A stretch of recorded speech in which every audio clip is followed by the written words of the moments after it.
आई आई थोड़ी लास्ट तरम का ख्याल करनो नी आई आई तरिया नदिया में ऐसा नीना है वो आई आई करम पाटे दाई नमक के दाई आई आई यानो नी आई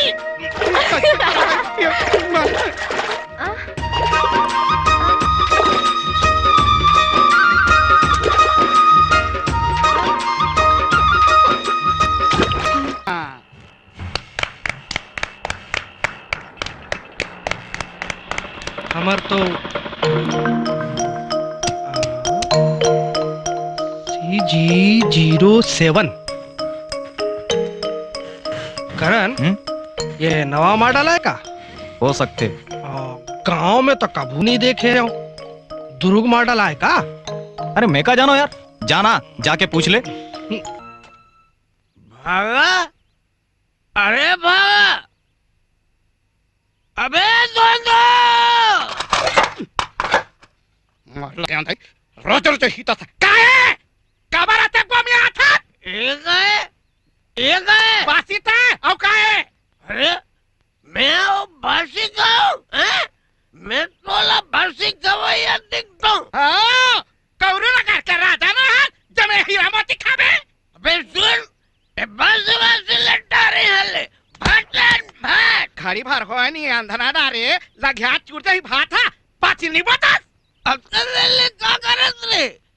काबर नहीं रंदे बाप हैं हाँ लगाते हस ना मोर बात 10 धन हाली मोहाली जनहर मोर काम बुतल कर दी तेरे हाली मुहाली के मैं पूछा था काबर नहीं आले बाप पे बियाह कोरी कोरी लइका ते कर लो पलल बाचा तब तोरा दो बा ये कोरी ला मैं भी आया हूँ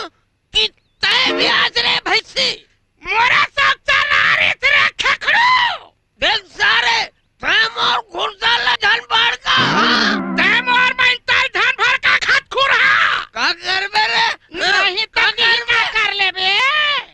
क्या कर लो कर ले बे कर ले बे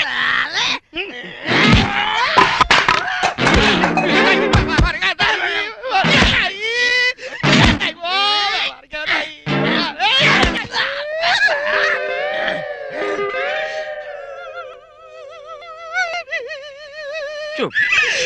चुप चुप चुप अब नहीं मारो हैं चुप हो जाओ यार गुड्डी गुड्डा कुचु कुचु बेबी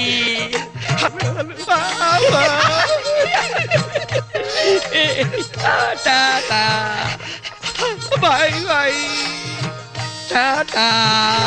बाय बाय टाटा क्या तक चले बहुत अच्छा सरा जल्दी खा और देख बेटा कुकुर माँ का देख रही भी हाँ मैं पानी भर के आता हूँ।